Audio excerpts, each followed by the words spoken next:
Welcome to prime time debate. నేను పద్మ. ఈ రోజు టాపిక్ వచ్చేసి విశాఖపట్నం స్టీల్ ప్లాంట్ కి సంబంధించి. విశాఖపట్నం స్టీల్ ప్లాంట్ ను మరింత నిర్వీర్యం చేసే దిశగా కేంద్రం పావులు కదుపుతోందని, ఒకవైపు ఉత్పత్తికి అవసరమైన 3 పదార్థాలు అందకుండా చేస్తుందని, మరోవైపు నిరర్ధక ఆస్తుల పేరుతో విలువైన వాటిని ఆక్రమించుకుంటూ విక్రయించుకుంటున్నారంటూ కూడా చెప్తూ ఉన్నారు కొంతమంది నేతలు. అయితే నిత్యం ఉక్కు ఉత్పత్తిపై సమీక్షించాల్సిన కేంద్ర ఉక్కు మంత్రిత్వ శాఖ ఆ విషయాన్ని పక్కన పెట్టి పొదుపు చర్యలు, కార్మిక వ్యతిరేక విధానాలపై ఫోకస్ పెట్టిందని అంటున్నారు. నానా తంటాలు పడి అక్కడ ఇక్కడ నిధులు సమకూర్చుకుంటుంటే అవి కాకుండా, సద్వినియోగం కాకుండా అడ్డంకులు సృష్టిస్తున్నారని విశాఖ స్టీల్ ప్లాంట్ పై ముఖ్యమంత్రి చంద్రబాబు కూడా సంచలన వ్యాఖ్యలు కూడా చేయడం జరిగింది. మళ్ళీ విశాఖ స్టీల్ ప్లాంట్ మీద విషం కక్కుతున్నారని మండిపడ్డారు. వాజ్పేయి ప్రభుత్వంలో తాను స్టీల్ ప్లాంట్ కాపాడాను అని, మళ్ళీ తానే స్టీల్ ప్లాంట్ కాపాడుతాను అని స్పష్టం చేశారు. విశాఖ స్టీల్ ప్లాంట్ ప్రైవేటైజేషన్ అవ్వకూడదనే ఉద్దేశంతో అందరికీ ఉందని బీజేపీ ఎమ్మెల్యే విష్ణుకుమార్ రాజు కూడా అనడం జరిగింది. విశాఖ స్టీల్ ప్లాంట్ ను కాపాడుకుంటామని కేంద్ర ఉక్కు శాఖ మంత్రి కుమారస్వామి కూడా స్పష్టం చేయడం జరిగింది. అసలు కుమారస్వామి ఏం మాట్లాడారు ఇప్పుడు చూద్దాం.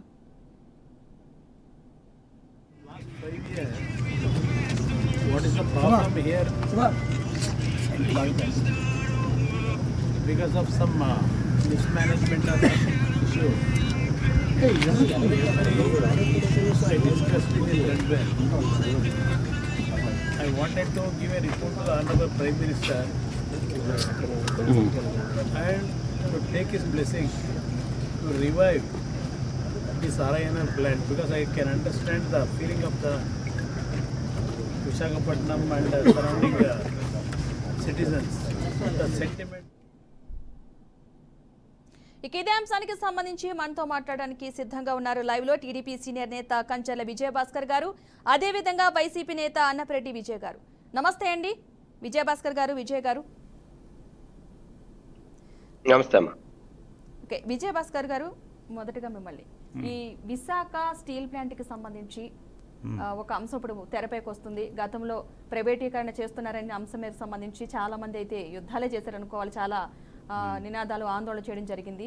సో అదే అంశానికి సంబంధించి ఈరోజు సీఎం చంద్రబాబు నాయుడు గారు మాట్లాడడం కూడా జరిగింది. అంటే ప్రైవేటీకరణ పని చేయకుండా అడ్డుకునే ప్రయత్నం అయితే మేము చేస్తామని చెప్పేసి, దానికి సంబంధించి మీరు దశాబ్దాలుగా 60వ దశకం నుంచి దశాబ్ద కాలం పాటు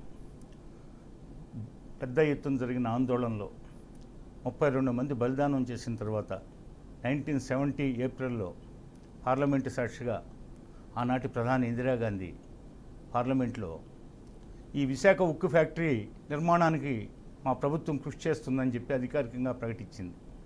ఆ తర్వాత 82లో ఈ ఉక్కు ఫ్యాక్టరీ ప్రారంభం నోచుకుంది. ఆ తర్వాత ఈ విశాఖ ఉక్కు ఫ్యాక్టరీ అనేక లాభాలను ఆర్జిస్తూ వచ్చింది. అందుకోసం ఎంతోమంది భూములిచ్చి నిర్వాసితులయ్యారు.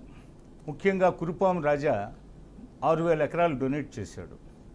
మిగిలిన 27,000 ఎకరాలు ఆ చుట్టుపక్కల అనేక గ్రామాల ప్రజలు ముందుకు వచ్చి వాళ్ళు ఆ రోజు ఈ విశాఖ ఉక్కు ఆంధ్రుల హక్కు అని చెప్పి ఇంతకాలం జరిగిన ఆందోళనలో ఎంతోమంది శ్రమించారు, బలిదానం చేశారు అని చెప్పేసి వాళ్ళు త్యాగం చేస్తే, ఆ భూములు ఇస్తే వాళ్ళ కుటుంబాలని వాళ్ళు తరలించుకొని ఒక రకంగా నిరాశ్రయులై తర్వాత ప్రభుత్వాలు కల్పించినటువంటి కాలనీస్లో ఉంటూ ఆ ఉక్కు ఫ్యాక్టరీ నిర్మాణానికి లక్షలాది మంది దోహదపడ్డారు. మరి అంత ఘనకీర్తి, ఘన చరిత్ర కలిగినటువంటి విశాఖ ఉక్కు ఆసియాలో బిగ్గెస్ట్ ఐరన్ అండ్ స్టీల్ ఫ్యాక్టరీగా గుర్తింపుకు నోచుకుంది. మరి అలాంటి ఉక్కు ఫ్యాక్టరీని ఈరోజు నష్టాలు ఊబిలో కూరుకుపోయిందనే నెపం పెట్టి దాన్ని ప్రైవేటీకరణ చేయడాన్ని తెలుగుదేశం ప్రభుత్వం నిర్ద్వందంగా ఖండిస్తుంది. అదేవిధంగా మొన్నటిదాకా ప్రతిపక్షంలో ఉన్నప్పుడు కూడా ఇటీవల గత 4 సంవత్సరాలుగా విశాఖ ఉక్కు ఫ్యాక్టరీని ప్రైవేటీకరణ చేస్తామని చెప్పి అనేక మంది అనేక సందర్భాల్లో అనేక వేదికల మీద ఆనాటి పాలకులు చెప్పినప్పుడు అందుకు వ్యతిరేకంగా తెలుగుదేశం పార్టీ పెద్ద ఎత్తున ఉద్యమించింది. అందుకు నిదర్శనంగా ఇటీవల 95,235 ఓట్లతో తెలుగుదేశం పార్టీ ప్రస్తుత అధ్యక్షుడు అయినటువంటి శ్రీనివాస్ గారు ఆయన ఆ ప్రాంతం నుంచే గెలుపొందడం కూడా జరిగింది. ఆయన ఆధ్వర్యంలో వేలాది మంది ఆ ఉద్యమంలో పాల్గొన్నారు, రిలే నిరాహార దీక్షలు చేశారు. అదేవిధంగా అందుకు ఎంతోమంది సంఘీభావం తెలియజేశారు. మొన్న జరిగిన అసెంబ్లీ ఎన్నికల్లో ఆయన ఆధ్వర్యంలో జరిగిన కృషికి అనుగుణంగా ప్రజలు ఎంతో గొప్ప తీర్పిచ్చి ఆయన అఖండ మెజార్టీతో గెలిపించారు. అదేవిధంగా ఆ ఫ్యాక్టరీలో సుమారు ప్రత్యక్షంగా కాంట్రాక్ట్ బేసిస్లో కానీ అదేవిధంగా ఎంప్లాయీస్ కానీ మొత్తం 40,000 మంది ఇంచుమించు ఉన్నారు. వారందరూ కూడా సంఘీభావంతో వాళ్ళందరూ కూడా నిరాహార పాల్గొనడం, ఆందోళనలో పాల్గొనడం, మరి వాళ్ళ ఉద్యోగాలకు కూడా భద్రత కల్పించాలంటూ పెద్ద ఎత్తున ఉద్యమించిన చరిత్ర మనం చూసాం. ఈ నేపథ్యంలో తిరిగి తాజాగా సద్దుమణిగింది అనుకున్న వ్యవహారం తిరిగి మళ్ళా తాజాగా వార్తల్లోకి వచ్చింది. దీన్ని తెలుగుదేశం పార్టీ మొదటి నుంచి ఖండిస్తూ వచ్చింది. అదేవిధంగా ఈరోజు సాక్షాత్తు తెలుగుదేశం పార్టీ జాతీయ అధ్యక్షుడు, రాష్ట్ర ముఖ్యమంత్రి చంద్రబాబు నాయుడు గారు మేము వాజ్పేయి టైంలోనే మీరు అన్నట్టు ఆ రోజు మేము అడ్డుకున్నాం, అదేవిధంగా ఆ రోజు సిక్ ఇండస్ట్రీగా దాన్ని చూపుతుంటే కాదు ఇది సిక్ ఇండస్ట్రీ అని మీరు చెప్పొద్దు, board for industrial and financial reconstruction, board for industrial and financial reconstruction ద్వారా దీన్ని తిరిగి లాభాల పట్ల నడిపించడానికి అవకాశం ఉందని చెప్పి ఆయన వాజ్పేయి గారిని ఆనాటి ప్రధాని కోరడం, ఆయన అందుకు సుముఖత వ్యక్తం చేయడం, ఆ విధంగా విశాఖ ఉక్కు ఫ్యాక్టరీ ఈరోజు మనుగడలో చంద్రబాబు నాయుడు గారు చేసిన కృషి వల్ల మనుగడలో ఉందని చెప్పడానికి మేము గర్విస్తున్నాం. అదేవిధంగా ఈరోజు మరలా తిరిగి దుష్ప్రచారం మొదలుపెట్టారు.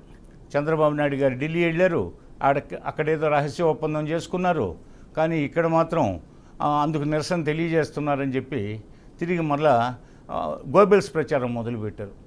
ఈ విధంగా ఒక్కొక్క ఇష్యూలో గోబెల్స్ ప్రచారం మొదలుపెట్టి ఏదో ఎప్పుడో జరగబోయే ఐదు సంవత్సరాల తర్వాత జరగబోయే అసెంబ్లీ ఎన్నికలకి ఇప్పటి నుంచే మైండ్ గేమ్ ఆడడం వాళ్ళకి అలవాటైపోయింది.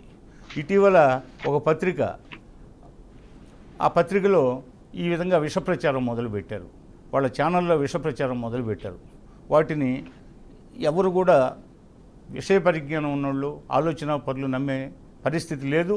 దానికి అనుగుణంగానే మొన్న అసెంబ్లీ ఎన్నికల్లో ఉత్తరాంధ్రలో ఆయన 3 ముక్కలాట 3 రాజధానులన్నా పోతే విశాఖ ఉక్కు ఫ్యాక్టరీ విషయంలో ఆయన చేసిన కృషి ఏం లేకపోయినా ప్రజలు మాత్రం రాజధాని మాకు అమరావతి కావాలని చెప్పేసి నిర్ధ్వన్నంగా తిరస్కరించి ఆ పార్టీని, తెలుగుదేశం పార్టీకి దాని మిత్రపక్షాలకి అఖండ విజయం చేకూర్చిన సంఘటన మన కళ్ళ ముందుంది.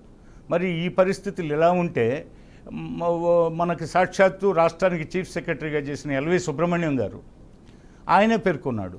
ఆయన ఒకరోజు పిలిచి నాటి ముఖ్యమంత్రి జగన్మోహన్ రెడ్డి గారు మనం 33,000 ఎకరాలు ఉంది కదా, దాన్ని మనం వాడుకుంటే సరిపోతుంది నూతన రాజధానికి అని చెప్పేసి. సార్ అది కరెక్ట్ కాదు, ఇది భావోద్వేగాలతో ముడిపడిన వ్యవహారం. కోట్లాది ప్రజలు, తెలుగు ప్రజలు సాధించుకున్నటువంటి ఈ ఉక్కు ఫ్యాక్టరీని మనం ప్రైవేటీకరణ చేస్తే అది భావోద్వేగాలకు సంబంధించిన అంశం, ఇది మీకు చెడ్డ పేరు తెస్తుందని చెప్పి ఆయన వివరించడం కూడా జరిగిందని ఇటీవల యూట్యూబ్ ఛానల్స్లో ప్రసారం జరిగిన విషయం అందరికీ తెలుసు. మరి ఈ జగన్మోహన్ రెడ్డి తాను ఇప్పుడే అధికారంలోకి వచ్చి మేము 4 రోజులు కాలేదు, అప్పుడే ఈ దుష్ప్రచారం మొదలుపెట్టాడు. ముఖ్యంగా ఉత్తరాంధ్రలో విశాఖపట్నాన్ని కేంద్రంగా చేసుకొని దోపిడీలకి వాళ్ళు తెరెత్తిన విషయం తెలుసు. ఋషికొండని ఓడుగుండుగా మార్చిన విషయం అందరికీ తెలుసు. అదేవిధంగా మరి గాజువాక నుంచి అటు భీమిల దాకా వాళ్ళు చేసిన నిర్వాకాలు అందరికీ తెలుసు. మరి వాళ్ళు లబ్ధి పొందాలనుకొని కోటి ఆశలతో ఉన్నటువంటి ఆ ప్రాంతంలో ఈరోజు అధికారం కోల్పోయిన తర్వాత నిరాశ నిస్పృహలకు గురై వాళ్ళు ఏం మాట్లాడుతున్నారో వారికే తెలియకుండా ఈ దుష్ప్రచారం అనేది మొదలుపెట్టి ప్రజల్ని నమ్మించే విధంగా వాళ్ళ మీడియా కానీ, వాళ్ళ పత్రికలు కానీ, వాళ్ళ కార్యకర్తలు కానీ మాట్లాడుతున్నారని నేను ఈ సందర్భంగా తెలియజేస్తున్నాను. ఓకే అండి, మనతో పాటు డాక్టర్ సుహాసిని ఆనంద్ గారు, బీజేపీ నాయకురాలు కూడా లైవ్లో సిద్ధంగా ఉన్నారు. నమస్తే అండి సుహాసిని గారు. నమస్తే మా ప్యానెల్లోని పెద్దలందరికీ నమస్కారం, బీఆర్కే వీక్షకులకి నమస్తే. ఓకే విజయ్ గారు, దీనికి సంబంధించి అంటే విశాఖ స్టీల్ ప్లాంట్ ప్రైవేటీకరణ అంశానికి సంబంధించి మళ్ళీ ఈ విషయం తెరపైకి వచ్చింది. ప్రైవేటీకరణ జరగదు, దానికి మేము సపోర్ట్ చేస్తామంటూ కూడా కొన్ని అంశాలు అయితే పైకి వస్తున్నాయి. మరి దీనికి సంబంధించి మీరేం చెప్తారు?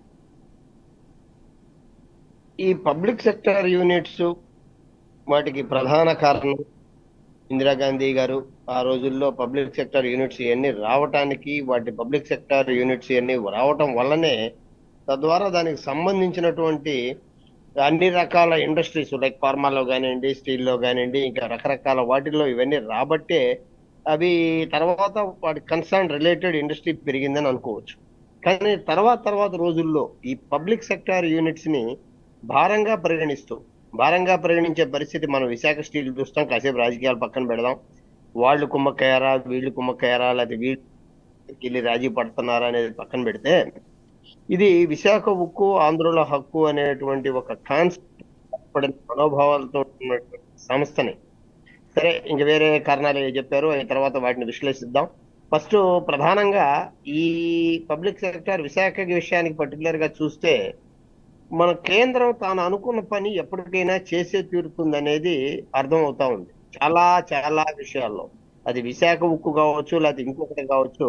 కేంద్రం తను అనుకున్న వాటికి, తన అనుయాయులకి తాను ఒక వ్యవస్థని, సంస్థని కట్టబెట్టాలనుకున్నప్పుడు ఖచ్చితంగా కట్టబెట్టడానికి అది అన్ని రకాల కుటిల మార్గాలు చూస్తూ ఉంటది. అది ఏ పార్టీ అయినా కానీ, ప్రత్యేకంగా బీజేపీ ఇవాళ ఆ పరిస్థితిలో ఉందని వేరే చెప్పక తప్పదు.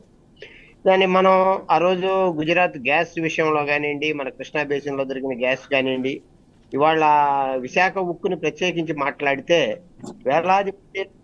కోట్లాది మంది మనోభావాలతోటి ముడిపడి ఉన్నప్పటికీ కూడా, రాజకీయాలు పక్కన పెడితే అధికారంలో ఉన్న ప్రతి పార్టీ కేంద్ర నాయకత్వంతో అంటగాగింది, లేకపోతే వాళ్ళతోటి ఈ వ్యవస్థని అమ్మేయటానికి సిద్ధపడిపోయింది అనేటువంటి ఈ కామెంట్లు రావడం సహజంగానే చూసాం మనం. అవి కూడా ఏ రకమైన అనుమానం కూడా లేదు. ఎవరు కూడా ప్రత్యేకంగా అధికారంలో ఉన్న ఎవరు కూడా, ప్రతిపక్షంలో ఉన్నోళ్ళు ఇది తప్పు అని చెప్పడమే తప్ప, అధికారంలో ఉన్నోళ్ళు ఎవరు కూడా దాన్ని కేంద్రాన్ని మరి వాళ్ళకి ఇష్టం ఉన్నా లేకపోయినా నిలవరించే పరిస్థితిలో అధికారం ఉన్న పార్టీలు లేవనే అనుకోవాలా. మరి ఇప్పుడు ఒక అద్భుతమైన అవకాశం చంద్రబాబు నాయుడు గారికి వచ్చింది. ఇప్పుడు వాజ్పేయి టైంలో మేము కాపాడాము అనేటువంటి చెప్పేటువంటి తెలుగుదేశం పార్టీకి, ఇక్కడ పార్టీలు ఇప్పుడు ఇప్పుడు మనం తమిళనాడు తరహా రాజకీయాల్లోకి వెళ్లాల్సిన అవసరం వచ్చింది. వాళ్ళ తమిళనాడు తరహా రాష్ట్ర ప్రయోజనాలకు దెబ్బతీసేటువంటి పరిస్థితుల్లో పార్టీలన్నీ ఏకమయ్యి తనకు కావాల్సింది సాధించుకోవడం తమిళనాడు తరహా రాజకీయం. కానీ దురదృష్టవశాత్తు ఆంధ్రప్రదేశ్ లో కులాల వారీగా మరి వివిధ పరిస్థితుల్లో విడిపోయినటువంటి, ఇప్పుడు వైసీపీ మిన్నకుండిపోయిందా, అంతకుముందు కాంగ్రెస్ చేతగలదా, అంతకుముందున్న తెలుగుదేశం అడ్డం పడలేదా, ఇవన్నీ చూస్తే ఇప్పటికైనా ఈ సంకీర్ణ ప్రభుత్వంలో మరి ఆంధ్రప్రదేశ్ నుంచి వచ్చినటువంటి అటు టీడీపీ బలం, ఇటు మరి వైసీపీ కూడా మేమే బీజేపీకి అంటా ఉంది. సరే, ఇటువంటి పరిస్థితుల్లో అయినా వీళ్ళందరూ కలిసి వైసీపీ, టీడీపీ, జనసేన కూటమి వీళ్ళందరూ కలిసి విశాఖ ఉక్కును ఇది మళ్ళా చర్చాంశనీయంగా కాకుండా, మాటికి వార్తల్లో చర్చాంశనీయంగా కాకుండా, కుమారస్వామి గారు చెప్పారనో, కుమారస్వామి గారు కూడా ఏం చెప్పారు, వీళ్ళ ప్రజల మనోభావాలని ప్రధానమంత్రి గారి దగ్గర తీసుకెళ్తాను, నా వంతు చేస్తానన్నారు. కుమారస్వామి గారు, లేకపోతే చంద్రబాబు గారు, లేకపోతే జగన్ గారు, షర్మిల గారు, లేకపోతే వీళ్ళందరూ చేసేటువంటి ప్రకటనల వల్ల ఏ రకమైన ఉపయోగం లేదు.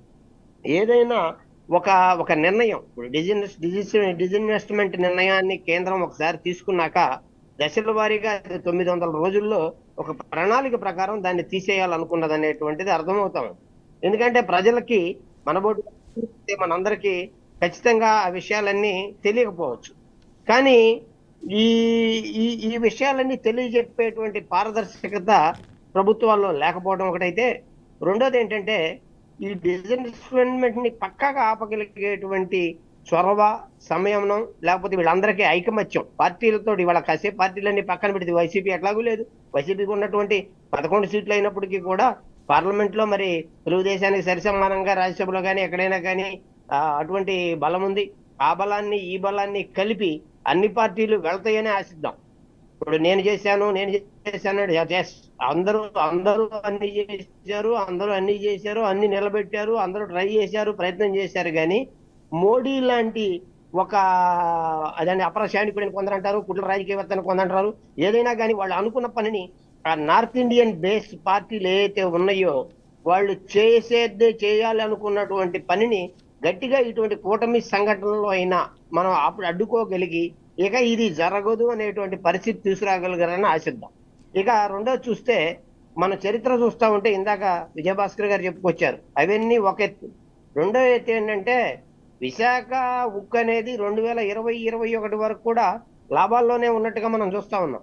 కానీ 2020-21 నుంచి లాభాల్లో లేకపోవడానికి ప్రధాన కారణం ఒక బ్లాస్ట్ బర్నెస్ ని మూసేయటం, తర్వాత దానికి కావాల్సినటువంటి వనరులు ఏదైతే బొగ్గు గనులు ఇవన్నీ కూడా కేంద్రం కేటాయించి రావడం. ఇప్పుడు అటువంటి ఆ పరిస్థితుల్లో వాటిని కావాలనే నష్టాల బాటలోకి నడిపించి నష్టాల్లో ఉందనే సాగుతోటి దాన్ని తీసేయాలనే ఉద్దేశం కేంద్రంలో కనపడతా ఉంది. ఇవన్నీ అధిగమించాలంటే రాజకీయ పార్టీల్లో రాజకీయాలకు అతీతంగా ఒక విధమైనటువంటి ఐకమత్యం మన రాష్ట్రానికి ఉన్నటువంటి అత్యధిక వనరుగా భావించి దీన్ని మనం సాధించుకోగలిగితే సంతోషం. ఓకేనండి. మరొక గెస్ట్ కూడా మనతో పాటు అడిగారు, జనసేన నాయకురాలు రాయపాటి అరుణ గారు. అరుణ గారు నమస్తే అండి. అరుణ గారు నమస్తే అండి. ప్యానెల్లో ఉన్న పెద్దలకి వీక్షకులకు నమస్కారం. ఓకే అండి. సుహాస్ని గారు, ఈ స్టీల్ ప్లాంట్ ప్రైవేటీకరణకు సంబంధించి విశాఖది మళ్ళీ అంశం తెరపైకి వచ్చింది కదా, మరి ఏంటి దీనికి సంబంధించి? కేంద్రం అయితే గతంలో దీనికి సంబంధించి వెనక్కి తగ్గేది లేదు, ప్రైవేటీకరణ చేసి తీరాలి అనే వ్యాఖ్యల దగ్గర నుంచి ఇప్పుడు కేంద్ర మంత్రులు కూడా అటువైపు ప్రైవేటీకరణ కాకుండా చేసే ప్రయత్నం చేద్దాం అనే మాటల వరకు వచ్చారు. సో దీనికి సంబంధించి మీరేం చెప్తారు? మీ వాయిస్ మ్యూట్లో ఉందని అన్మ్యూట్ చేయండి సుహాస్ని గారు. అందరికీ నమస్కారం. ప్రైవేటీకరణ చేసే వ్యాఖ్యల వరకు వచ్చారు అన్నది కాదు. ఇక్కడ ఏంటంటే మామూలుగా దేశం మొత్తంలో ఎన్నో 2014 వరకు ఉన్న మన భారతదేశం వేరు. అప్పుడు అసలు చాలా అతి దుస్థితిలో ఒక పరిస్థితిలో ఎటువంటి పరిస్థితిలో ఉందో 2014 నుంచి ఏ విధంగా ప్రక్షాళన చేయడం జరిగిందో మన భారతదేశంలో అందరూ చూస్తూ ఉన్నారు. ఆ 14 నుంచి ప్రక్షాళన చేసే విధంలో ఎందుకు PSUs అన్నది, పబ్లిక్ సెక్టార్ అండర్టేకింగ్స్ అన్నది అసలు నష్టాల్లో అన్నది ఉండకూడదు, ఒకవేళ ఉంటే ఎందుకు, దాని స్థితిగతులు ఏంటి, ఏ మేనేజ్మెంట్ ఏ విధంగా దాన్ని పర్యవేక్షణ చేస్తోంది, ఎంతో పొటెన్షియల్ ఉన్న ఈ సిక్ యూనిట్స్ ని ఏ విధంగా మళ్ళీ సరైన బాటలో నిర్మాణాత్మకంగా ముందుకు తీసుకురావాలి అన్న ఒక దృష్టిలో లిస్ట్ అవుట్ చేసినప్పుడు ఆ 35 PSUs నష్టాలలో ఉంది అని ఎప్పుడైతే తెలిసిందో ఆటోమేటిక్ గా లిస్టింగ్ లో అట్టడుగున 35వ స్థానంలో వైజాగ్ స్టీల్ ప్లాంట్ నిలవడం జరిగింది. అది ఆటోమేటిక్ గా ఒక స్థాయి నుంచి తక్కువ ఎప్పుడైతే నష్టాల్లో ఉందో అప్పుడు ఆ పరిస్థితి వస్తుంది. సో అప్పుడు ఎప్పుడైతే వచ్చిందో అప్పుడు ఈ వైజాగ్ స్టీల్ ప్లాంట్ గురించి మన రాష్ట్రంలో ఉన్న అందరూ కూడా పార్టీలకు అతీతంగా ఇది ఒక సెంటిమెంట్ తో కూడింది, ఇది ఎందరో ప్రాణ త్యాగాలతో వచ్చింది అని చెప్పి ఇవన్నీ కూడా మనం మాట్లాడడం జరిగింది. సో ఇక్కడ ఏంటంటే దానిని ఏ విధంగా రక్షించుకోవాలి అని ఆల్టర్నేటివ్ మెథడ్స్ అప్పుడు కేంద్రం దృష్టి సారించింది. ఎందుకంటే ఈ వైజాగ్ స్టీల్ ప్లాంట్ అన్నది ఎప్పుడు ఏ విధంగా వచ్చిందో అన్నది ఈ హిస్టరీ పైన ఎప్పుడైతే ప్రత్యేక దృష్టి సారించిందో ఎన్డీఏ ప్రభుత్వం దీనిని ఏ విధంగా రక్షించాలి, దీనికి ఉన్న ఆల్టర్నేటివ్ సొల్యూషన్స్ ఏంటి, సో క్యాప్టివ్ మైన్స్, సో దానికి ఏ విధంగా, లేదంటే second option SAIL, steel authority of India limited లో ఏ విధంగా మనం మర్జ్ చేయాలి, థర్డ్ ఆప్షన్ ఓకే NMDCలో మనం లోన్స్ ఆ విధంగా తీసుకురావాలి. అసలు ఇక్కడ ఒక రత్నాలలో ఒక రత్నంగా భావించిన ఇదే స్టీల్ ప్లాంట్ పొటెన్షియల్ ఎంతో ఉండి ఈ రోజు ఎందుకు 20,000 కోట్లకి నష్టంలోకి వెళ్ళింది అని. సో రాజకీయ పరంగా స్టేట్మెంట్స్ పాస్ చేస్తారు. ఇప్పుడు విజయ గారు కూడా ఏంటో మరి తెలుసన్నారో తెలియకన్నారో నార్త్ ఇండియన్ పార్టీస్ అన్ని కూడా అన్నారు, మరి వారికి తెలియదేమో. అది మనం నార్త్ సౌత్ అనేది వేరుగా, మనం దేశాన్ని ముక్కలు విచ్ఛిన్నం చేసే ఒక ఆలోచన పరం ఒక దృక్పథం వాళ్ళకు ఉన్నది అన్నది మళ్ళీ సుస్పష్టమైంది ఇక్కడ. రెండోది, ఏ పార్టీ అయినా సరే ఇక్కడ 2 జాతీయ పార్టీలు ఉత్తరాది నుంచి ఉద్భవించినవే, అది కూడా వారు గమనంలోకి తీసుకురావాలి. సో ఇక్కడ మన దేశం గురించి ఆలోచించినప్పుడు ఎన్నోసార్లు మోడీ గారు దక్షిణ భారతదేశంలోకి రావడం, ఇక్కడున్న అన్నిటి వాటి మీద ప్రత్యేక పర్యవేక్షణ చేయడం, దీనిని ఏ విధంగా తీసుకురావాలి, మనం రక్షించాలి అని. ఇంకొక విషయం ఏంటంటే దీని ముందు 80లో కూడా బాగా నష్టాల్లోకి వెళ్ళినప్పుడు వాజ్పేయి గారు 1000 కోట్లు ఇచ్చి స్టీల్ ప్లాంట్ ని ఆదుకున్న మాట మర్చిపోకూడదు. సో ఇప్పుడు ఏంటంటే సరే ఇలా మనం అది నష్టాల్లోకి వెళ్ళడం, మళ్ళీ మనం 1000 కోట్లు ఇవ్వడం, మళ్ళీ నష్టాల్లోకి వెళ్ళడం, మళ్ళీ 5,000 కోట్లు ఇవ్వడం అన్నది కాదు కదా దానికి పరిష్కారం. దాన్ని మేనేజ్మెంట్ చాలా స్ట్రిక్ట్ గా దాని పొటెన్షియల్ ఏ విధంగా ఉందో ఆ పొటెన్షియల్ తగ్గట్టుగా దాని నుంచి ఉత్పత్తిని తీసుకురావాలి, ఫస్ట్ పాయింట్. రెండోది, ఏ విధంగా సరే ఈ రోజు ఇప్పుడు మన కుమారస్వామి గారు కూడా వెళ్ళడం, అంతేకాకుండా ఇదే స్టీల్ ప్లాంట్ ఉద్యమంలో పాల్గొన్న శ్రీనివాస్ గారు, ఇక్కడ వారు ఇప్పుడు టీడీపీ పార్టీకి రాష్ట్ర అధ్యక్షుడు, వారు కూడా ఎన్నో రోజులు ఆ ఉద్యమంలో పాల్గొనడం జరిగింది. వారు కూడా సాటిస్ఫై అయ్యారు. ఈ రోజు చాలా ముఖ్యమైన నేతలందరూ, అందులోనూ Bharatiya Janata party minister of state సహాయ మంత్రిగా ఇక్కడ శ్రీనివాస్ వర్మ గారికి ప్రత్యేకించి స్టీల్స్ అండ్ ఇండస్ట్రీస్ లోనే ఇవ్వడం జరిగింది. అదే కాకుండా ఎయిర్పోర్ట్ లో కూడా మెయిన్ క్యాబినెట్ మినిస్టర్ గా రామ్మోహన్ నాయుడు గారికి కూడా, ఎందుకంటే ఇవన్నీ మన రాష్ట్రంలో ఇమ్మీడియట్ గా త్వరితగతిని తీసుకురావాల్సింది. ఈ ముఖ్యమైన శాఖలన్నింటిలో కూడా ఇప్పుడు ఆంధ్రప్రదేశ్ నుంచి ప్రాముఖ్యత సంతరించుకుంది. సో ఇవాళ దాని గురించి పూర్తి స్థాయిలో పర్యవేక్షణ జరిగింది.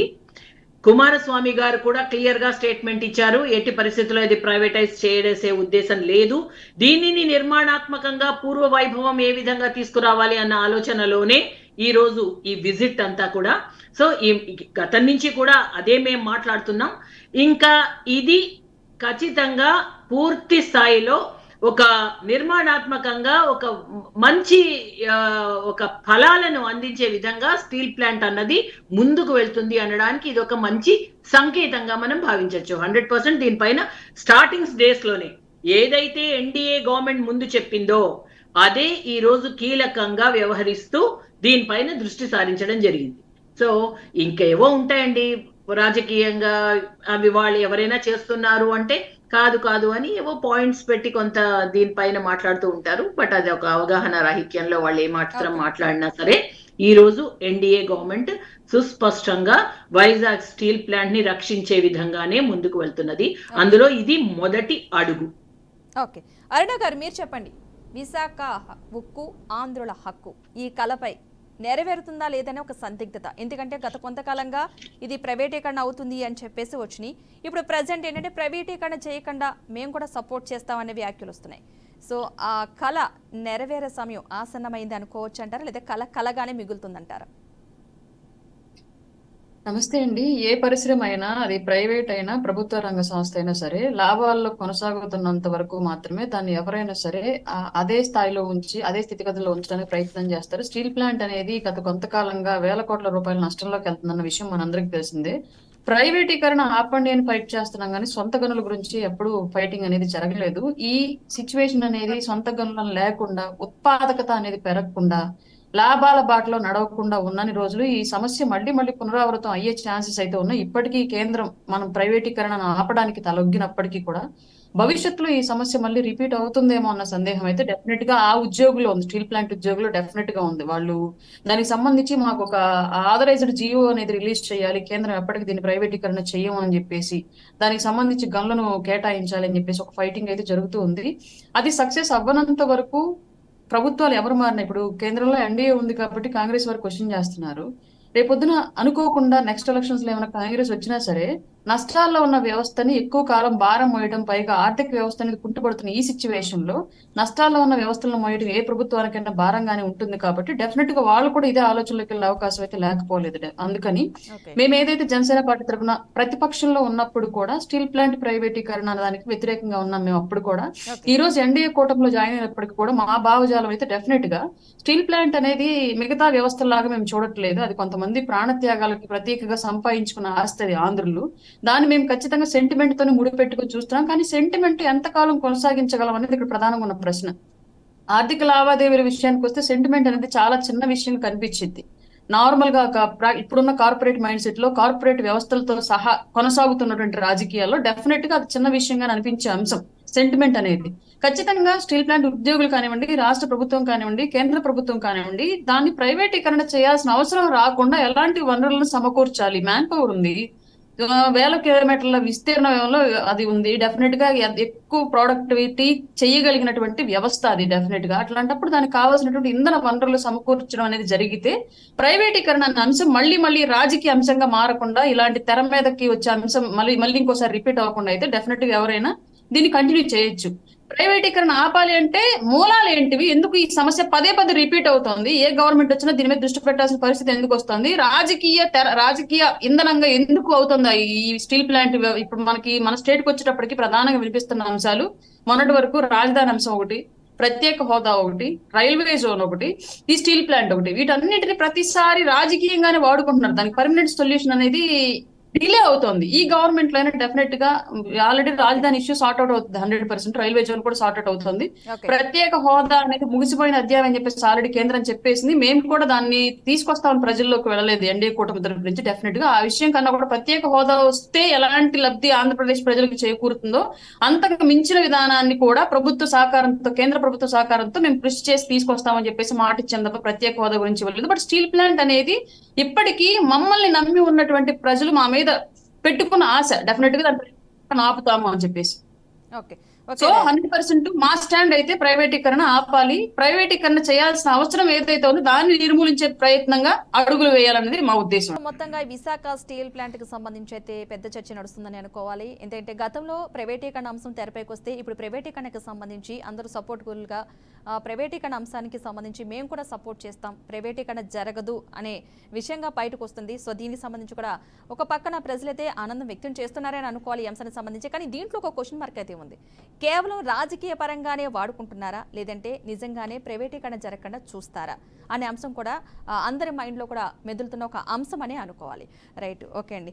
విజయ్ గారు, మీరు చెప్పండి, ఈ అంశానికి సంబంధించి ప్రైవేటీకరణ అంశం అనేది అసలు ఎందుకు తెరపైకి వచ్చింది? అంటే నిజంగా అప్పుల్లో ఉండడం వల్లనే వచ్చిందా, లేకపోతే ఏమన్నా రాజకీయ కోణమే దీంట్లో దాగి ఉందా? విజయ్ గారు. నేను చాలా క్లియర్ గా చెప్పానమ్మా ఇందాకనే. వాళ్ళు డిజిన్వెస్ట్మెంట్ చేయాలి అనుకున్నటువంటి వ్యవస్థలని, ఐ మీన్ పర్టికులర్ గా కేంద్ర ప్రభుత్వంలో ఉన్నటువంటి పార్టీలు ఏమైనా కానీ వాళ్ళు ఏదైతే మనం దీన్ని తీసేద్దాం అనుకున్నటువంటి కొన్ని కారణాలు, కొన్ని చోట్ల ఐడిపిఎల్ చూసాం మనం, హైదరాబాద్ లో ఐడిపిఎల్ చూసాం, Indian drugs and pharmaceuticals company. దాని ఒకప్పుడు లాభాల్లో ఉన్నప్పుడే దాన్ని మూసేయడం జరిగింది. తర్వాత ఐడిపిఎల్ బేస్ చేసుకొని వాళ్ళ ఇండస్ట్రీ హైదరాబాద్ లో అంతగా ఎదిగిందంటే దానికి కారణం మీ వాయిస్ కాబట్టే ఇవాళ మనం ప్రైవేటీకరణ. ఇప్పుడు మనం బిఎస్ఎన్ఎల్ చూస్తున్నాం, వేరే విధంగా మాట్లాడకపోతే ఉన్నట్టుండి జియోను, ఎయిర్టెల్ ఒక్కసారిగా రేట్లు పెంచేసినాయి. సరే బిఎస్ఎన్ఎల్ లోకి వద్దామంటే బిఎస్ఎన్ఎల్ సర్వీస్ అంతగా బాగలేదన్నటువంటి చర్చ కూడా జరుగుతూ ఉంది. సో ఏంటంటే ఇక్కడ రెండు కారణాలు. ఒకటి వ్యవస్థలో ఇప్పుడు మనకి ఏదంటే గవర్నమెంట్ ఉద్యోగం అనగానే ఇదేదో గవర్నమెంట్ కి మేము అల్లుళ్ళు అనేటువంటి భావంతో ఉద్యోగాలు చేయడం ఒకటి, ప్రైవేట్ వ్యవస్థల్లో ఉన్నటువంటి లాభాల ఇది లేకపోవడం ఒకటి, రెండోది కేంద్ర ప్రభుత్వం అనేది ఈ పిఎస్యూల మీద చిన్న చూపు. అంటే ఇన్ ద సెన్స్ వాళ్ళ భారం అయింది అనుకుందాం, కాసేపు అప్పుల్లోకి వెళ్ళింది అనుకున్నాం. నేను మా ఒకసారి పర్టికులర్ స్టాట్స్ అయితే విశాఖ స్టీల్ ప్లాంట్ వరకు స్టాట్స్ చూస్తే 2002 వరకు కొంచెం అటు ఇటుగా ఉన్నటువంటి వ్యవస్థ 2002 నుంచి 2020-21 వరకు కూడా లాభాల బాటలోనే ఉన్నట్టుగా కనపడతా ఉంది. 2020-21లో ఎప్పుడైతే కేంద్ర ప్రభుత్వం దీన్ని మనం వదిలించుకుందాం, లేదా అదాని కంపెనీకో లేదా అదాని ఎవరో వాళ్ళకి అమ్మేద్దాం అని ఒక నిర్ణయం తీసుకున్న తర్వాతనే దీన్ని నష్టాల పాటలో చూపించడం మొదలు పెట్టారు. ఒకసారిగా 2850 కోట్ల రూపాయలు వార్షిక నష్టాలు చూపించే పరిస్థితి ఎందుకు వచ్చింది అంటే దాని బ్లాస్ట్ ఫర్నెస్, రెండోది ఉత్పత్తి సామర్థ్యం తగ్గించడం ఒకటి, దాని క్యాప్టివ్ మైన్స్ ఏదైతే ఉన్నాయో మనందరి సమస్య అదే. ఇందాక అరుణ్ గారు చెప్పినా లేకపోతే ఇంకో మేడం చెప్పినా అందరు చెప్పేది ఏంటంటే దానికి కావాల్సినటువంటి వనరులు, ప్రైవేట్ వాళ్ళు అనుకోండి ఎక్కడ రూపాయి తక్కువ వస్తే అక్కడ కొనుక్కొని కావాల్సిన వనరులు కొనుక్కొని వాళ్ళ ఉత్పత్తి వాళ్ళు చేసుకుంటారు. ఇక్కడ పర్టికులర్ గా ఈ పిఎస్యూల్లో ఉన్నటువంటి పర్టికులర్ ప్రాబ్లం ఏంటంటే కేంద్రం అనేది వాళ్ళకి స్పెసిఫిక్ గా వీటి పర్టికులర్ మైన్స్ నుంచి వాళ్ళకి బొగ్గు ఇవి చేయాల్సిన అవసరం ఉంది. ఆ పరిస్థితి లేదు. స్టీల్ మైన్స్, ఈ క్యాపిటివ్ మైన్స్ నుంచి వచ్చేటువంటి ముడి సరుకు లేకపోతే ఇంధనం ఏదైతే ఉందో అది రాకపోవడానికి కారణం కేంద్ర ప్రభుత్వం. సో ఒక పక్కన అదొకటి, రెండో పక్కన బ్లాస్ట్ ఫర్నెస్ మూసేయడం ఒకటి, మూడు ఇది భారం అనేటువంటి భావనలో వాళ్ళు ఉండబట్టి ఎట్లయినా దీన్ని మూసేద్దాం అనేటువంటి వారి నిర్ణయం ఒకటి. ఇదేంటంటే లాస్ట్ మూసేయాలి అంటే దాన్ని నష్టాల్లో చూపించాలి. నష్టాల్లో చూపించే పరిస్థితి తీసుకొచ్చింది కేంద్ర ప్రభుత్వమా లేకపోతే నిజంగా నష్టాల్లో ఉందా, ఇది ఎప్పటికీ ప్రశ్నే.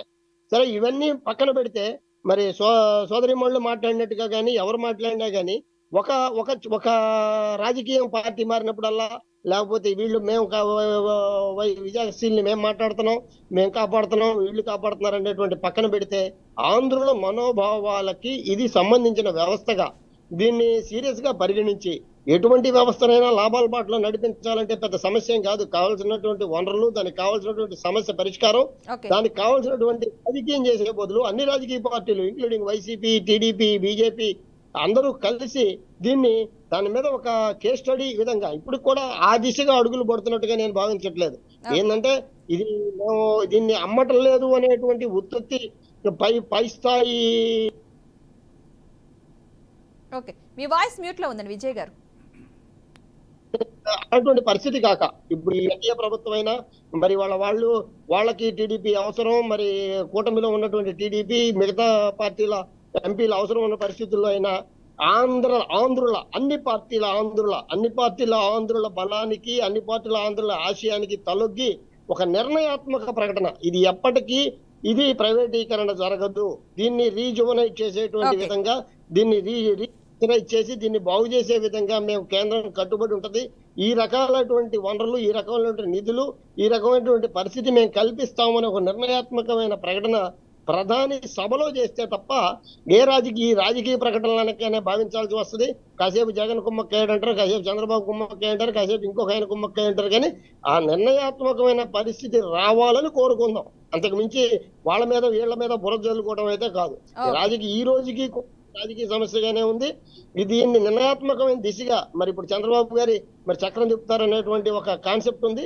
మరి ఇప్పుడైనా ఆయన కేంద్రంలో ఇప్పుడు వాళ్ళున్న పరిస్థితులను బట్టి అయినా విశాఖ స్టీల్ ని పోకుండా కాపాడుతారు అనుకుంటే అన్ని పార్టీలు కూడా కలిసి రావాల్సిందే.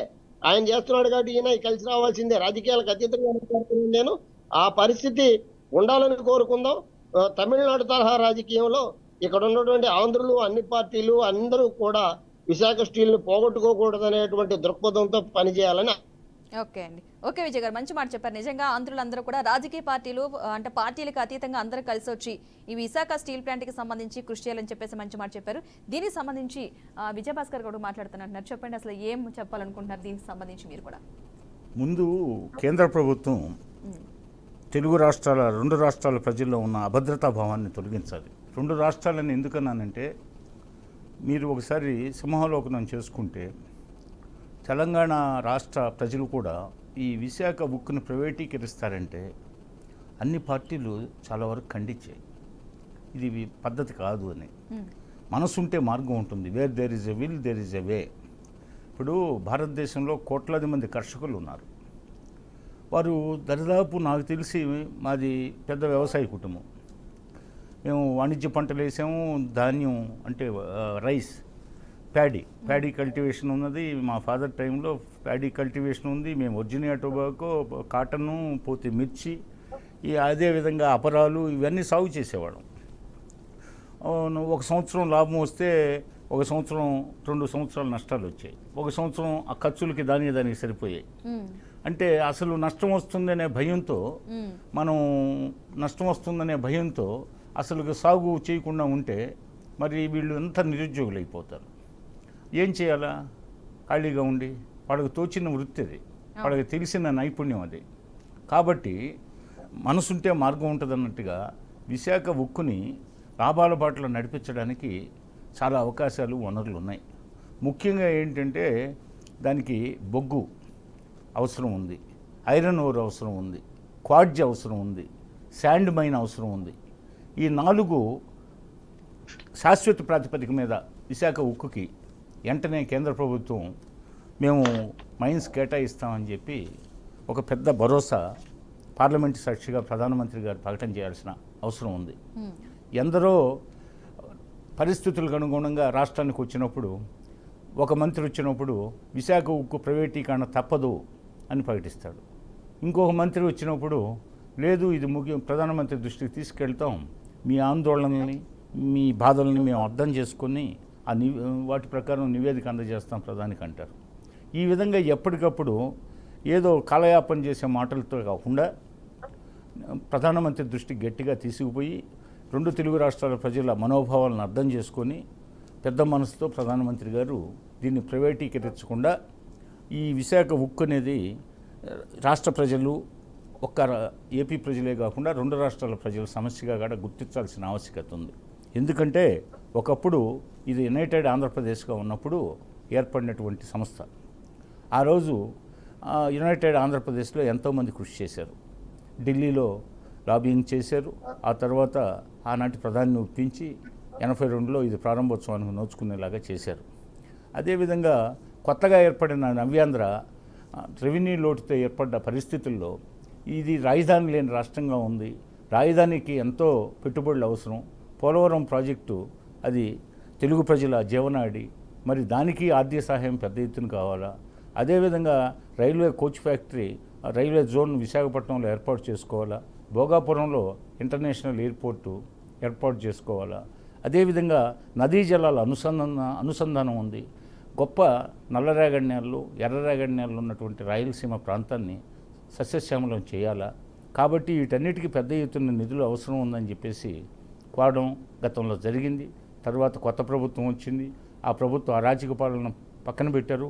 ఈరోజు చంద్రబాబు నాయుడు గారు బేషరతుగా కేంద్రంలో ఉన్న బీజేపీకి ఎలాంటి డిమాండ్స్ పెట్టకుండా పెద్ద మనసుతో ఆయన గతంలో అపకారం జరిగినా అవన్నీ మనసులో పెట్టుకోకుండా ఆయన పెద్ద ఎత్తున ఈరోజు ఎన్డీఏ ప్రభుత్వానికి కేంద్రంలో మద్దతు ఇవ్వడం జరిగింది.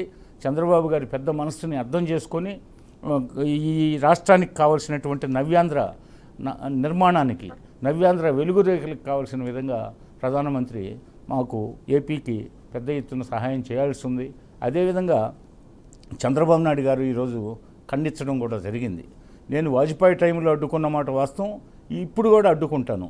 మా మీద విష ప్రచారం చేయకండి. రాష్ట్ర ప్రజలకు అప్పీల్ చేశాడు, మీరు ఈ రకమైన విష ప్రచారాలు, మైండ్ గేమ్ ఆడేవాళ్ళని నమ్మొద్దు, దానివల్ల మనం తీవ్రంగా నష్టపోతాం, మీరు అర్థం చేసుకోండి. నా మనస్సు నిర్మలంగా ఉంది, నేను అలాంటి బయట ఒకటి లోపల ఒకటి మాట్లాడే మనిషిని కాదని ఈరోజు పత్రికాముఖంగా మీడియా పరంగా ఆయన తెలియజేయడం జరిగింది. కాబట్టి ఇకనైనా వీటికి స్వస్తి చెప్పి కేంద్ర ప్రభుత్వం ఈ అభద్రతాభావంతో కొనసాగే ఈ ఏపీ ప్రజల్ని ముఖ్యంగా సంతోషపరచడానికి ప్రధానమంత్రి తక్షణమే మన రాష్ట్రానికి పోలవరం ప్రాజెక్టుకి పెద్ద ఎత్తున నిధులిస్తానని, అదేవిధంగా విశాఖ ఉక్కును ప్రైవేటీకరించకుండా ఆపుతాను, దానికి కావాల్సినటువంటి ఈ మైన్స్ అన్ని ఇంతకు పూర్వం నేను చెప్పిన 4 రకాల మైన్స్ని, క్యాపిటివ్ మైన్స్ని అన్నింటినీ ఏర్పాటు చేస్తాను.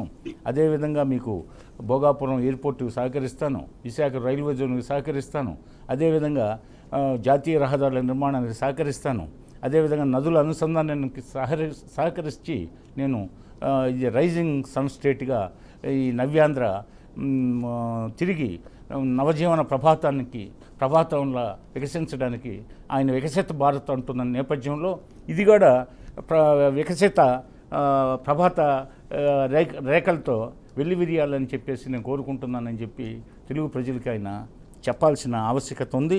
మేము తెలుగుదేశం బేషరతుగా ఆయన మద్దతు ఇచ్చాం కాబట్టి అది కూడా మనసులో పెట్టుకొని ఆయన ఇచ్చేయాలా. మేము ఇన్ని సంవత్సరాలు మాకు పెద్ద ఎత్తున మద్దతు ఇవ్వండి అని 2019లో వైసీపీ నాయకుడు జగన్మోహన్ రెడ్డి గారు మేము మెడలు వంచి ఇవన్నీ తీసుకొని వస్తామని చెప్పి ఆ రోజు చెప్పడం జరిగింది.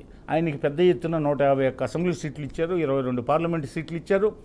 ప్రతి శుక్రవారం రోజు తను కోర్టుల చుట్టూ తిరగకుండా, అదేవిధంగా తన 13 సిబిఐ కేసులు, ఈడీ కేసులు ముందుకు వెళ్లకుండా, అదేవిధంగా తను 43,000 కోట్లు సీజ్ అయిన సొత్తు పెండింగ్లో పెట్టే విధంగా ఆయన ఆయన సొంత విషయాలు ఏదో మాట్లాడుకుంటూ, అదేవిధంగా చంద్రబాబు నాయుడు మీద లేనిపోని చాడీలన్నీ చెప్పేసి ఆ విధంగా మభ్య పెడుతూ రాష్ట్ర ప్రయోజనాల్ని పూర్తిగా విస్మరించాడు. కాబట్టి రాష్ట్ర ప్రజలు ఎంతో వివేకంగా మొన్న పెద్ద ఎత్తున మాకు ఓరు గాలిలా 161 సీట్లు ఇవ్వడం జరిగింది. కాబట్టి ఈ విషయాలన్నీ దృష్టిలో పెట్టుకుని ప్రధానమంత్రి గారు ఈ రాష్ట్ర ప్రజల మద్దతు ఎవరికి ఉంది, ఈ రాష్ట్ర ప్రజల మనోభావాలను తెలుసుకుని ఆయన అభద్రతా భావాన్ని తొలగించడానికి ఆయన వెంటనే కర్తవ్యోన్ముఖుడు కావాలని చెప్పేసి నేను ఈ సందర్భంగా ఆశిస్తున్నాను. ఓకే సుహాసిని గారు, కూటమిలో ఉన్నారు కాబట్టి బీజేపీ ఇలా ఒక్కసారి కేంద్రం వెనక్కి తగ్గింది అనే వ్యాఖ్యలైతే బాగా వస్తున్నాయి. సో దీనికి సంబంధించి దీంతో మీరు ఏకీభవిస్తారు? అసలు ఏమో ఈ వ్యాఖ్యలు అయితే మాకేం వినిపించలేదు, బాగా వస్తున్నాయని మీరు ఏదో స్ట్రెస్ చేస్తున్నారు. ఇంకోటి ఏంటంటే ఇక్కడ టీడీపీ వేరు, బీజేపీ వేరు, జనసేన వేరు కాదు. ఆంధ్రప్రదేశ్లో ఇది ఎన్డీఏ కూటమి. ఈరోజు చంద్రబాబు నాయుడు గారు కూడా క్లియర్గా ఒక ఎన్డీఏ కూటమిగా ఏ విధంగా అయితే 2014 నుంచి 18 వరకు చేశామో అవన్నీ మేము ఇప్పుడు కంటిన్యూ చేస్తున్నాము ఇక్కడ ఎన్డీఏ కూటమిగా అని చెప్పారు. అండ్ ఇక్కడ పోలవరం మేము కడతాము, ఎయిర్పోర్ట్స్ మేము కడతాము, అవి కడతాము, ఇవి కడతామని ప్రధాని ఏం చెప్పాల్సిన అవసరం లేదు. ఇక్కడ చేయాల్సినవి ఎయిర్పోర్ట్స్ కానీ, ఒక కనెక్టివిటీ కానీ, ఒక రైల్వే జోన్ కానీ అవంతా కేంద్ర బాధ్యత. కేంద్రం ఆల్రెడీ ఇవ్వడం జరిగింది, శాంక్షన్ చేసింది, ఇవన్నీ కూడా ఆల్రెడీ ఇక్కడ ఇంప్లిమెంట్ అవుతున్నాయి. సో వీటిపైన కన్నా ఇక్కడ ఏంటంటే ఆ మోదీ గారు చెప్పడం కన్నా ఇన్ యాక్షన్ మనం చూసాం. ఎన్డీఏ వచ్చిన వెంటనే మొదటి నెల కూడా అవ్వకుండా ఇక్కడ కేంద్ర మంత్రులు ఇద్దరు స్టీల్ ప్లాంట్ కి సంబంధించి వచ్చారు అంటేనే ఫస్ట్ బడ్జెట్ అనౌన్స్మెంట్ ముందే వీళ్ళు వచ్చి అసలు ఇక్కడ జరుగుతున్నది ఏంటి, స్టీల్ ప్లాంట్ ఏ విధంగా రక్షించగలం అన్న ఒక చిత్తశుద్ధి ఉంది కాబట్టి ఇక్కడికి వచ్చి పూర్తి స్థాయిలో వాళ్ళు ఇవన్నీ కూడా చెక్ చేయడం జరిగింది. సో ఖచ్చితంగా మేము మాట్లాడాం. ఈరోజు కుమారస్వామి గారు చెప్పారు ప్రైవేటైజ్ చేసే ప్రసక్తి లేదు అని. ఇదేదో భారతీయ జనతా పార్టీ చేస్తోంది, మోడీ గారు చేస్తున్నారని ఒక పిచ్చి దుష్ప్రచారం అయితే జరుగుతోంది. అసలు మనోభావాలు దృష్టిలో పెట్టుకుని మాట్లాడమని అంటున్నారు కాంగ్రెస్ వాళ్ళు. మనోభావాల్ని దృష్టిలో పెట్టుకునే కదా 91లో వాళ్ళు ప్రైవేటైజేషన్ స్టార్ట్ చేశారు. ఇది privatisation started by Congress. So what ever it is, ఏదైనా సెంటిమెంట్ వేరు, ఆర్థిక స్థితిగతులు వేరు. ఆర్థిక స్థితిగతి మెరుగుపడితేనే సెంటిమెంట్ బతుకుతుంది. సో ఇది సెంటిమెంట్ అన్నది ఎంతో ఇంపార్టెంటో అంతకన్నా ఇంపార్టెంట్ అది బలంగా నిర్మాణాత్మకంగా ముందుకు వెళ్ళడం. సో ఆ సెంటిమెంట్ ని రక్షించాలి అనే ఒక ఉద్దేశం ఉంది కాబట్టే ఈ రోజు నిన్న కూడా 2 రోజులు పూర్తి స్థాయిలో దానిపైన డిస్కషన్ జరిగి మ్యాంగనీస్ మైన్ అండ్ సరిపల్లిలో ఉన్న శాండ్ మైన్, క్వార్ట్జ్ మైన్ ఇవన్నీ కూడా రాష్ట్ర ప్రభుత్వం నుంచి రావాల్సినవన్నీ కూడా సమకూర్చే విధంగా ఆలోచన జరుగుతోంది. జిఎస్టి పరంగా కూడా కేంద్రం నుంచి ఆర్థికంగా ఏ విధంగా సహాయ సహకారాలు అందించాలి అన్న దానిపైన సెయిల్ లో కూడా మర్జ్ చేస్తే ఇది చాలా బాగుంటుంది. ఉత్పాదన ఒక క్యాప్టివ్ మైన్స్ ఉన్నది కాబట్టి ఇండిపెండెంట్ గా ఉన్న సెయిల్ ద్వారా స్టీల్ ప్లాంట్ లాభపడుతుంది అని మొదటి నెల కూడా అవ్వకుండా ఇంత దానిపైన దృష్టి సారించారు అంటే ఖచ్చితంగా స్టీల్ ప్లాంట్ చాలా చక్కగా ఒక ఆర్థికంగా బలంగా ఒక ప్రాఫిటబుల్ గా ముందుకు వెళ్తుంది కాబట్టి ఈరోజు మంత్రులందరూ కూడా వచ్చి మాట్లాడటం జరిగింది. సో ఇందులో ఇంకా ఏది మాట్లాడినా అండి దానిపైన ప్రత్యేక దృష్టి ఎన్డీఏ ప్రభుత్వం సారించింది. అదే విధంగా ఒక నిర్మాణాత్మకంగానే ముందుకు వెళ్తున్నాం ఎన్డీఏ. దానికి నిదర్శనం ఈ కేంద్ర మంత్రులు ఇప్పుడు వచ్చి పర్యటనకి వచ్చి దానిపైన రావడమే. సో ఇంకా మోదీ గారు అక్కడ కేంద్రం నుంచి వచ్చారు అంటే అది ఖచ్చితంగా కేంద్ర ప్రభుత్వం తరఫున మోదీ గారు ఆదేశం మేరకే వచ్చారు ఇక్కడికి.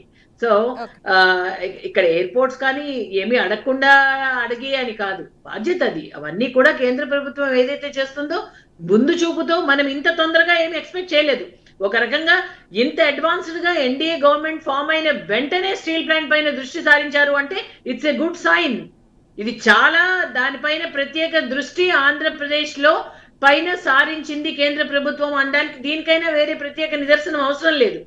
సో దీనిపైన మనం చూస్తామండి. ఈరోజు చంద్రబాబు నాయుడు గారు కూడా రాష్ట్ర ప్రభుత్వం తరఫున రాష్ట్రంలో ఉన్న ఎన్డీఏ కూటమి తరఫున కూడా వారు ఒక హామీ ఇవ్వడం జరిగింది. సో ఇది కంపల్సరీగా ఇది చాలా మంచి డెసిషన్ అయితే తీసుకుంటారండి. రాబోయే రోజుల్లో ఈ RINL చాలా అద్భుతంగా ముందుకి నడుస్తుంది అనడానికి దీన్ని మించిన నిదర్శనం లేదు. ఓకే సుహాసిని గారు. ఓకే విజయభాస్కర్ గారు, అంటే ఈ స్టీల్ ప్లాంట్ ప్రైవేటీకరణకు సంబంధించి ఏపీ ప్రభుత్వానికి ఎలాంటి సంబంధం ఉందంటారా? అంటే ఈ రాష్ట్రానికి అంటే ఏపీ రాష్ట్రానికి ఎలాంటి ఈక్విటీ షేర్లు కూడా ఏమి ఉండవంటారా దానికి సంబంధించి? అంటే ఇప్పుడు ఎన్టీఆర్ టైంలో ఎన్టీఆర్ ముఖ్యమంత్రిగా ఉన్నప్పుడు 1989లో నేను అప్పుడు చిన్న పరిశ్రమల శాఖ డైరెక్టర్గా ఉన్నా యునైటెడ్ ఆంధ్రప్రదేశ్లో. అప్పుడు జస్టిస్ చలమేశ్వరరావు కూడా నాతో పాటు ఇండస్ట్రీస్ బోర్డు డైరెక్టర్గా ఉండేవాడు. శ్రీపతి రాజేశ్వరరావు గారు సనత్ నగర్ ఎమ్మెల్యే మాకు చైర్మన్గా ఉండేవాడు, ఈ small scale industries development corporation chairman. ఆ సమయంలో ఎన్టీఆర్ గారు నన్ను ఒకసారి విశాఖ స్టీల్ ప్లాంట్ని ఇన్స్పెక్షన్ చేసి రమ్మన్నాడు. స్టీల్ ప్లాంట్ ఇన్స్పెక్షన్కి అంటే అక్కడ పైప్ లైన్ వర్క్, రాష్ట్ర ప్రభుత్వం పైప్ లైన్ వర్క్ జరుగుతుంది, ఇంకా కొన్ని చిల్లర మనల పనులు ఉన్నాయి, అవన్నీ జరుగుతున్నాయని ఆ రోజు నేను వెళ్ళి పరిశీలించడం జరిగింది. ఆనాటి ప్రెస్లో కూడా ఈ వివరాలన్నీ వచ్చాయి. 2500 మందికి మేము ప్రత్యక్షంగా పరోక్షంగా అప్పుడు చిన్న తరహా పరిశ్రమల డైరెక్టర్గా నేను వెళ్ళినప్పుడు 2500 మందికి పరోక్షంగాను ప్రత్యక్షంగాను ఉపాధి కల్పిస్తున్నాము అని చెప్పి అధికారులు నాతో చెప్పడం జరిగింది. అంటే రాష్ట్ర ప్రభుత్వం అక్కడ కొన్ని ఈ చిన్న చిన్న అంటే నీరు ఇవ్వడం, పోతే నీటికి సంబంధించిన పైప్ లైన్లు ఇవ్వడం, అట్లాగే వాళ్ళ ఫర్నేస్కి కావాల్సిన కొన్ని ఇవి, అట్లాగే వాళ్ళకి కొన్ని అనుమతులు ఇవ్వడం, అట్లాగే కొన్నిటికి సంబంధించిన రా మెటీరియల్ సంబంధించిన ఇవి కూడా రాష్ట్రంలో ఇప్పుడు శాండ్ ఉంది, రాష్ట్రంలో నుంచి ఇవ్వడానికి అవకాశం ఉంది. అట్లాగే బొగ్గు ఉంది, అంతకుముందు యునైటెడ్ ఆంధ్రప్రదేశ్ కాబట్టి సింగరేణి ఉన్నది. అట్లా రాష్ట్ర ప్రభుత్వం కూడా కొన్ని భాగస్వామ్యాలు కలిగి ఉంటుంది. అయితే ఇది ఏంటంటే అప్పుడు ఫస్ట్ స్టార్ట్ చేసినప్పుడు అది రాష్ట్రీయ ఇస్పాత్ నిగమ్ లిమిటెడ్ కింద స్టార్ట్ చేశారు. అంటే సెయిల్లో ఉన్నదాన్ని దీనికి తీసుకొచ్చారు. మళ్ళీ ఇప్పుడు డిమాండ్ ఏంటంటే మళ్ళీ సెయిల్ అంటే స్టీల్ అథారిటీ ఆఫ్ ఇండియా లిమిటెడ్కి ఇచ్చేస్తే పోతుంది, దాని ఆధ్వర్యంలో అయితే ఇది సమర్థవంతంగా నిర్వహించుకోవచ్చు అనే డిమాండ్ ఇప్పుడు ఊపందుకుంటుంది. నెంబర్ 2, దీనికి ఏంటంటే ప్రతి నెల 750 కోట్ల రూపాయలు వడ్డీ కట్టాల్సి వస్తుంది ఈ స్టీల్ ప్లాంట్ అప్పుల మీద అని ఒక వెర్షన్ ఉంది. అంటే మనకి మామూలుగా 13% వడ్డీ కడుతున్నారు, అదే మనం ఇంటిలోనో కారులోనో తీసుకుంటే తక్కువ వడ్డీ, కానీ ఈ ఓవర్ డ్రాఫ్ట్ మీద తీసుకున్న అమౌంట్కి వడ్డీ నెలకి 750 కోట్లు అవుతుంది స్టీల్ ప్లాంట్కి అనేది ఇంకొక వెర్షన్. కాబట్టి దీన్ని మూసేస్తే బాగుంటుందని. కానీ వాస్తవం చెప్పాలంటే గత కొన్ని సంవత్సరాలుగా మనం సింహావలోకనం చేసుకుంటే ప్రభుత్వ రంగంలో భారతదేశంలో ఉండే అన్ని సంస్థలను మూసివేయడానికి ఒక కుట్ర జరుగుతుందని ప్రజల్లో ఆందోళన ఉంది. బ్రహ్మాండమైన భారీ పరిశ్రమలను పెట్టారు దశాబ్దాల కాలం నాడు. ఈ భారీ పరిశ్రమల్ని సమర్థవంతంగా నిర్వహించారు. ఈరోజు అన్నిటినీ సిక్ చేయడానికి ఒక పథకం ప్రకారం వీటన్నిటిని సిక్ చేసి ప్రైవేటీకరణ చేస్తే ప్రైవేటు వ్యక్తులు భారీగా నిధులు ఇస్తారనే ఆరోపణ కూడా ఉంది. ఎవరైతే ఇప్పుడు ఏ పరిశ్రమనైతే మనం లాభాల బాటలో నడిచే పరిశ్రమని ప్రైవేటీకరించాలనే ఉద్దేశం ఉంటుందో కొంతకాలం పాటు దాన్ని నష్టాల ఊబిలో నడిచేటట్టు చేసి చివరికి ఆ నష్టాల నెపంతో దాన్ని ప్రైవేటీకరిస్తే మనకి మన పార్టీలకు ఫండ్ రావచ్చు, పోతే మనం వ్యక్తిగతంగా బెనిఫిట్ కావచ్చు అనే ఉద్దేశాలు కాడ ఉంటాయని ప్రజల్లో ఉన్న ఆందోళన నేను మీకు ఈ సందర్భంగా వ్యక్తం చేస్తున్నాను. మరి వీటన్నిటి బారి నుంచి మనం ఇందాక మన విజయ్ గారు చెప్పినట్లుగా మనం అందరం కలిసి మొత్తం ఏకత్రాటి మీద ఐకమత్యంతో ఈ విశాఖ ఉక్కును రక్షించుకోవాల్సిన బాధ్యత ఉందని వారు చెప్పడం జరిగింది. ఇప్పుడు ప్రజలు అదే కోరుకుంటున్నారు. ఇందులో రాజకీయాలకు చోటు లేదు, అందరం కలిసి ఐకమత్యంతో పోరాడి విశాఖ ఉక్కును సాధించుకొని విశాఖ ఉక్కు ఆంధ్రుల హక్కు అని చెప్పేసి లోకానికి చాటాల్సిన అవసరం ఉందని చెప్పేసి ప్రజల్లో ఉన్నటువంటి ప్రధానమైన డిమాండు. అది మోడీ ప్రభుత్వం తప్పకుండా అర్థం చేసుకొని మనకి ప్రజల ఆందోళనకు అనుగుణంగా మోడీ గారు సత్వమే ఒక న్యాయం చేకూరుస్తారని, అదేవిధంగా చంద్రబాబు గారు ఈరోజు చేసిన విజ్ఞప్తిని ఆయన వెంటనే పరిగణలో తీసుకుంటారని నేను ఈ సందర్భంగా ఆశిస్తున్నాను. ఓకే అండి, రైట్.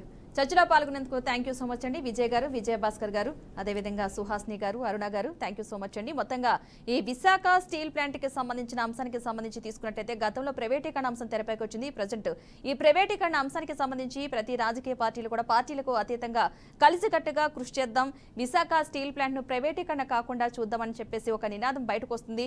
సో చూడాలి ఫ్యూచర్లో ఇంకా ఎలాంటి పరిస్థితి రాబోతుంది, ఈ నిజంగానే విశాఖ స్టీల్ ప్లాంట్ అనేది ప్రైవేటీకరణ అవుతుందా అవ్వదా, ప్రైవేటీకరణ అవుతే ప్రూఫ్స్ ఏంటంటే ఒకవేళ నష్టాల్లో ఉంటే మరలా ప్రైవేటీకరణ అంశం తెరపైకి వచ్చే అంశం ఉంది, లేకపోలేదు అన్న ఒక అంశం కూడా తెరపైకి వస్తుంది. కాబట్టి దాన్ని రాతపూర్వకంగా చూస్తారా, లేదంటే పర్టికులర్గా నిజంగానే ఈ విశాఖ స్టీల్ ప్లాంట్ ప్రైవేటీకరణ అంశాన్ని ఇక్కడితో ఆపేసి ఇంకా ప్రైవేటీకరణ అంశం తెరపైకి రాకుండా ఉంటుందనే అంశం అయితే చూడాలి. ఇది వాళ్ళ special debate. Keep watching BRK news తెలుగుడి సత్తా.